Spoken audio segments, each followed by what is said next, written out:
On nous a dit que Jésus a été sacrifié pour les péchés du monde. Mais il faut que les péchés là existent. Les gens prêchaient un évangile où on dit que tous ceux qui naissent pécheurs. Oui ou non? Oui. Mais Abel est descendant de qui? De Adam et Ève ont eu combien d'enfants? Abel et Caïn.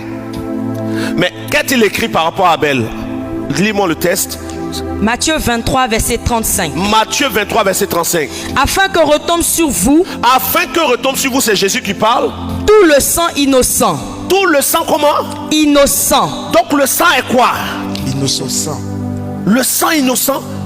Jésus n'est pas encore mort, mais il parle du sang innocent. Et quand vous prenez le mot grec qui dit innocent, ça veut dire sans faute. Le sang innocent. Jésus est vivant, il appelle du sang comment? Innocent. On nous dit qu'il est mort pour le sang souillé de nous tous. Continue, le sang innocent Répandu sur la terre. répandu sur la terre. Depuis le sang d'Abel le juste. Depuis le sang de qui? D'Abel le juste. Abel, le descendant de Adam et Ève, est appelé le juste. Si Abel, après qu'Adam et Ève aient péché, est appelé juste par Jésus, nous 2024 ans plus tard on est pécheurs. Comment? Qui a fait l'expiation du péché d'Abel pour qu'il soit juste? Quand Caïn a été sur le point de tuer Abel, Dieu parle à Caïn. Le péché est tapis à ta porte. Dieu ne dit pas à Caïn, le péché est en toi. Il dit, le péché est tapis à ta porte, mais toi, domine. Mais cette phrase-là est dans Apocalypse chapitre 3. Je me tiens à la porte de ton cœur et je frappe. Si quelqu'un entend ma voix et où j'entrerai? Si quelqu'un frappe à ta porte, est-ce qu'il est à l'intérieur? Non. Le péché est tapis à ta porte, est-ce que c'est dedans? Non. Caïn n'était pas pécheur, Abel n'était pas pécheur. Comment on nous prêche un évangile où Jésus est sacrifié pour le péché du monde? Pour quel péché? Comment? Qui a fait l'expiation de Noé? Puis Dieu vit le péché sur la terre et Dieu remarqua Noé qui était juste, le prédicateur de la justice, Noé. Et Dieu parle à Noé pour faire l'arche de Noé. Qui a fait l'expiation de Noé? Qui a fait l'expiation d'Abraham pour que Dieu l'appelle ami de Dieu? Ils ont prêché un évangile pour faire peur au monde entier afin que tout le monde devienne religieux. Mais le vrai évangile dit ceci: tous les hommes naissent purs, mais naissent dans un monde qui est rempli de ténèbres et sont souillés dans le chemin de leur choix. Adam n'a pas été créé pécheur. Adam est devenu pécheur. Comment? Par son sang ou par sa décision?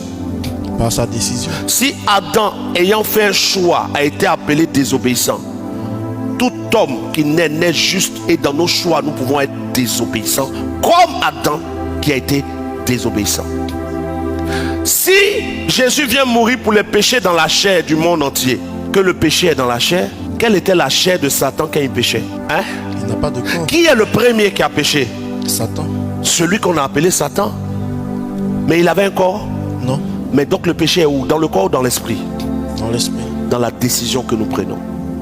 On nous a prêché un péché dans le corps. Mais si le péché est dans le corps, personne n'est sauvé. Parce que même après ton baptême, le corps il est là. Pourquoi l'apôtre Paul dit la chair a des désirs contraires à ceux de l'esprit? Même quand tu es né de nouveau, la chair est encore là. Alors on est condamné. Non, le péché n'est pas dans la chair. Voilà pourquoi je vous donne 3 tests qui vont vous aider. Premier test, Jacques chapitre 1, verset 13. Que personne, lorsqu'il est tenté, ne dise c'est Dieu qui me tente. Car Dieu ne peut être tenté par le mal. Et il ne tente lui-même personne.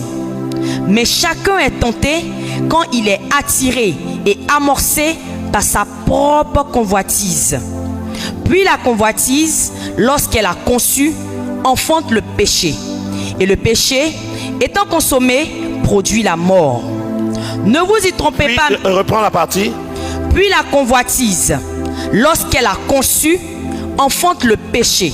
La convoitise, lorsqu'elle a conçu, enfante quoi? Le péché. C'est qu'on en fait en enfante. Est-ce que ça existe avant d'être enfanté? Non. Jacques qui a marché avec Jésus ne prêche pas le péché dans la chair. Jacques dit, chacun pêche quand il a amorcé par sa convoitise dans son esprit. Et quand la convoitise arrive à un niveau, nous pousse à poser un acte qu'on appelle le péché. Pour l'apôtre Jacques, le péché est un acte. Relis la partie. Puis la convoitise, Oui. lorsqu'elle a conçu, enfante le péché. Et le péché, étant consommé, produit la mort. Oui. Ne vous y trompez pas, mes frères bien-aimés. Toute grâce excellente et Maintenant, quand nous regardons bien, le péché ici, selon Jacques, c'est quoi? Ça vient de la chair ou c'est un acte? C'est un acte. C'est un acte qui prend naissance en nous. Ensuite, regardons 1 Jean 3, verset 3 à 4. quiconque a cette espérance en lui se purifie, comme lui-même est pur. Quiconque pêche transgresse la loi. Et le péché est la transgression de la loi. Le péché, c'est quoi? Est la transgression de la loi. Selon Jacques, le péché est un acte. Selon Jean, le péché, c'est quoi? C'est la transgression de la loi. Le péché, c'est la transgression de la loi. Le péché, ce n'est pas un état, c'est la transgression de quelque chose. Donc la chair d'Adam n'était pas péché, mais parce que Dieu a dit de ne pas manger le fruit et qu'il a transgressé ce que Dieu a dit, on dit qu'il a désobéi. Ce n'est pas un état. Jean dit le péché, c'est la Transgression de la loi. Jésus dit le sang innocent d'Abel. Comment Abel peut être innocent? Ensuite, Hébreux chapitre 2, verset 14. Ainsi donc, puisque les enfants participent au sang et à la chair, oui, il y a également participé lui-même. Jésus a participé aussi au sang et à la chair. Afin que par la mort, Jésus a participé au sang et à la chair de qui? De Marie. Si le péché est dans la chair, Jésus est un pécheur, parce qu'il est aussi né. Galates chapitre 4, verset 4. Mais lorsque les temps ont été accomplis, Dieu a envoyé son Fils, né d'une femme, né sous la loi. Donc Dieu envoie son Fils né d'une femme. Si le péché est dans la chair, il est né d'une femme pécheresse. Il ne peut pas être pur. Parce que si nous on est né de nos mères et que n'ayant rien fait, on dit on est né pécheur, Jésus est aussi né que nous. Un enfant nous est né. Un fils nous est donné. Le fils que le Père a donné est né. Il a bu le sein de Marie. Or, le lait dans le sein d'une femme n'est que le sang qui est transformé. Donc, si les enfants participent à la chair et au sang, que Jésus lui-même a participé à la chair de Marie et au sang de Marie, vous ne pouvez pas dire que Jésus est pur si le péché est dans la chair. Il est né aussi. Il se faisait appeler fils de l'homme. Et sa dimension d'homme a fait qu'il a pu mourir. Donc, si Jésus est né pécheur, tout l'évangile est tombé. Quelles seraient les implications de sacrifier son fils, de sacrifier un homme? Prenons l'exemple. Oui. Si Dieu sacrifie Jésus, tout sacrifice est dédié à quelqu'un. À qui Dieu sacrifie Jésus? Dieu a sacrifié Jésus à lui-même.